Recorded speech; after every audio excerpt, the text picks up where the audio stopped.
সালামু আলাইকুম রহমতুল্লাহ। গার্ডিয়ানদের উদ্দেশ্যে একটা কথা বলি।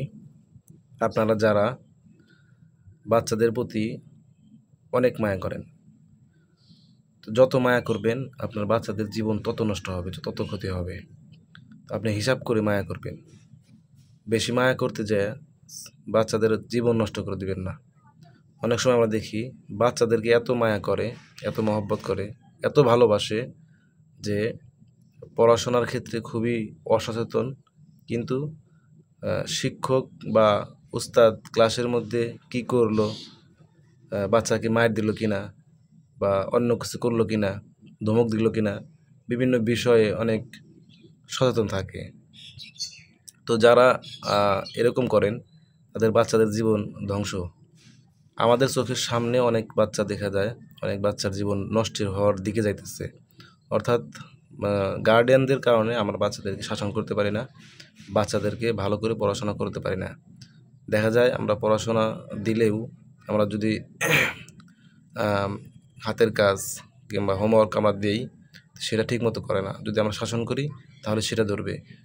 হোমওয়ার্ক যে করে না এটা কিন্তু তারা খুবই অসচেতন, মানে দেখে না ক্লাসে কি পড়াইছে সেটা বাড়িতে চেক দেয় না। তো এই ক্ষেত্রে অসচেতন। কিন্তু সচেতন কোন ক্ষেত্রে? শিক্ষক বাচ্চাকে মারছে কিনা, শিক্ষক বাচ্চাকে ধমক দিছে কিনা, বা কোনো উল্টাপাল্টা কোনো কিছু করছে কিনা, বিভিন্ন বিষয়ে দেখা যাইতেছে এগুলোর তদারকি করে।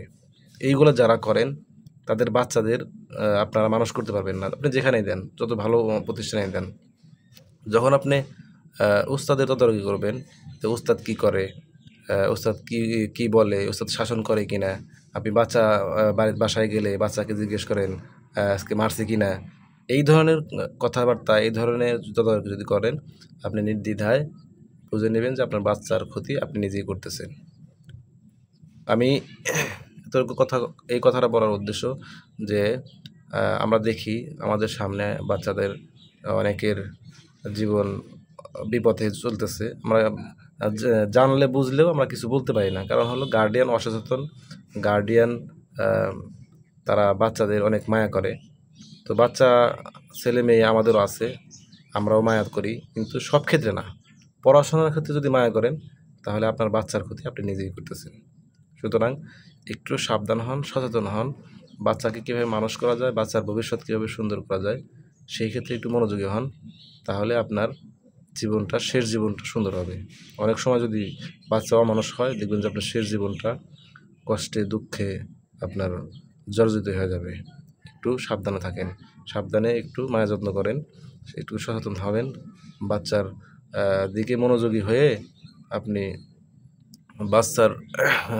বাচ্চার দিকে মনোযোগী হন। কোনো উস্তাদের দিকে তদারকি না করে, উস্তাদের দিকে মনোযোগী না হয়ে আপনি নিজের বাচ্চার প্রতি মনোযোগী হন। বাচ্চা পড়ে কিনা, বাচ্চার হোমওয়ার্ক ঠিকমতো করে কিনা, বাচ্চার তদারকি করেন। এতটুকুই।